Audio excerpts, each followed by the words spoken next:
Hello and welcome back to the next video. In this video, I'll be taking up the discussions of a sample horoscope.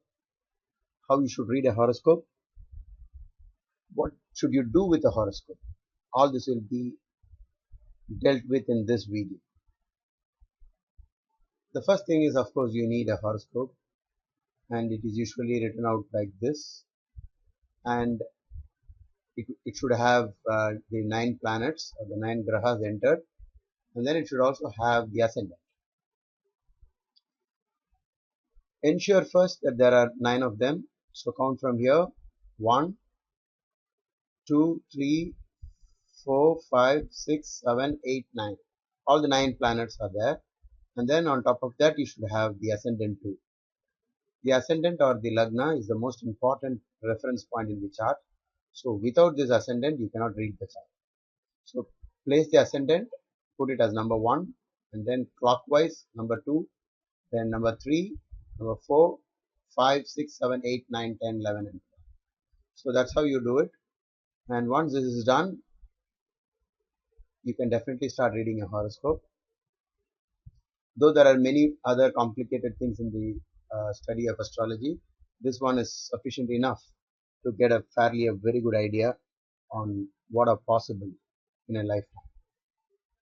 This sample horoscope is the horoscope of the great avatar of the 7th avatar of MahaVishnu, Lord Sri Rama or Sri Ramachandra, the great king who once ruled over India.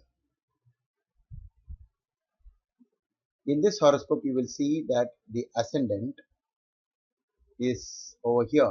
So this is the horoscope of a person having the ascendant in Cancer or Karkataka Lagna. So once a person takes birth in this, then this becomes the most important reference point, house number 1. And you must find out who is the owner of the sign and who are the occupant. So like in every house, there is a tenant and there is a owner, or there may not be a tenant at all, and the owner might be elsewhere.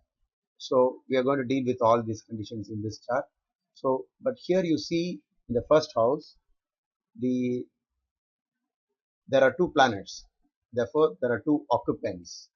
They are Jupiter and the Moon, Guru and Chandra. Whenever these 2 planets combine in Lagna, it is a God's gift, because Jupiter represents knowledge and the Moon is the mind, and these 2 occupy Lagna. The owner of this sign is Chandra, who is occupying its own house. So that gives long life to the person, and Lord Sri Rama had an extraordinarily long life.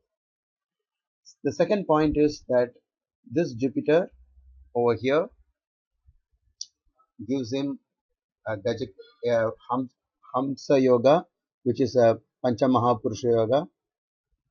There are thousands of yogas possible in a chart, and out of that,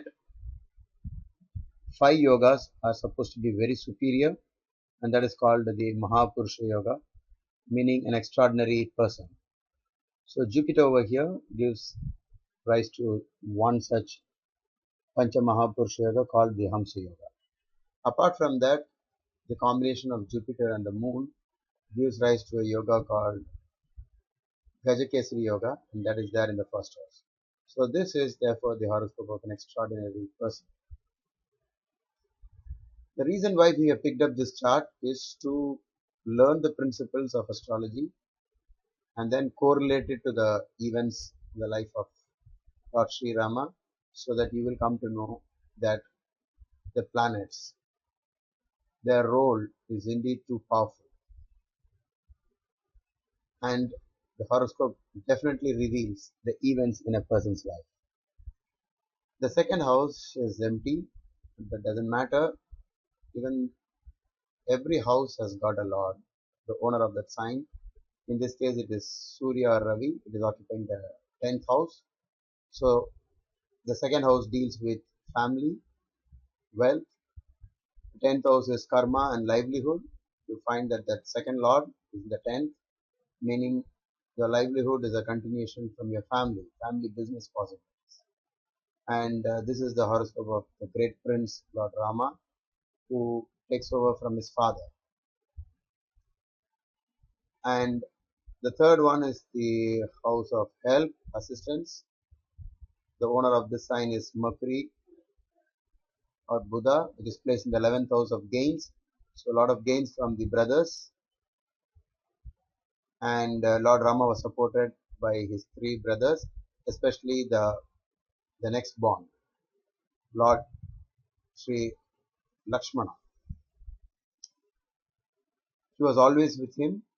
So the third Lord in the 11th is a very ideal combination for help from people and especially from your co-borns, brothers and sisters. The fourth house has an occupant, Saturn. It gives rise to a Sasha Yoga, very powerful combination. But it also is a disturbance on the fourth house, the house of mother and home, etc. The eighth Lord in the fourth made Lord Sri Rama go into the forest. This also gives rise to some problems back home, which Lord Sri Rama did have. But apart from that, Saturn here is very well placed. It gives rise to another Pancha Mahapurusha Yoga called the Shasha Yoga, leader of large number of people. And Saturn here gives a long life. And the next one is the fifth house. It's empty, no planets are occupying, but doesn't matter. The owner of this fifth house is very special because for this Lagna, Mars is considered the guardian angel. The owner of the fifth house is Mars, and it is also called as the Raja Yoga Karaka, sitting in the seventh. Great many yogas arise out of the fifth lord in the seventh. And not only that, Mars is exalted here, so gives rise to a yoga called Ruchaka Yoga, another Pancha Mahapurusha Yoga, making him a great warrior, a victorious person. The sixth house has Rahu, denotes victory over enemies. The eighth is vacant, but doesn't matter. The Lord is exalted, good. If the eighth Lord is exalted, one has a long life. Then coming to the ninth house, there is an occupant. Venus once again is exalted here, but does not give rise to a Pancha Mahapurusha Yoga because it is happening to be not in a Kendra. Kendra means 1, 4, 7, 10. It is not in a Kendra, but nevertheless it gives a very powerful yoga because the fourth Lord is exalted. So compensation for Saturn being in the fourth, and the 11th Lord is exalted. So whatever he wishes will happen because the 11th Lord is fulfillment, and that the owner of this sign is in the ninth, exalted through the grace of the gods and Puro Punya. Lot of achievement is possible. The 10th house is Sun in the 10th is a very powerful political yoga, a great yoga for politicians and kings. And Lord Rama was an able king, a very widely well-known king, very powerful. The 11th house has got the intellectual planet Mercury, which made him very intelligent. And then Ketu in the 12th means salvation. And Ketu in the 12th for an ordinary person may not always mean salvation because all other planets should be very well placed if this has to really work. But for all those who still have Ketu the 12th, will make a great stride in the spiritual path. So this is how you read a horoscope. First, note down the planets in the Lagna and note where the planets are. So you could have read it like this: Jupiter and the Moon in the first house, Saturn in the fourth, Rahu in the sixth, Mars in the seventh, Venus in the ninth, Sun in the 10th, Mercury in the 11th, and Ketu in the 12th. And then the next thing you do is to find out who owns this house and where is that particular planet placed. So when you buy any book, you will see this being mentioned. The Lord of the fifth is in the seventh.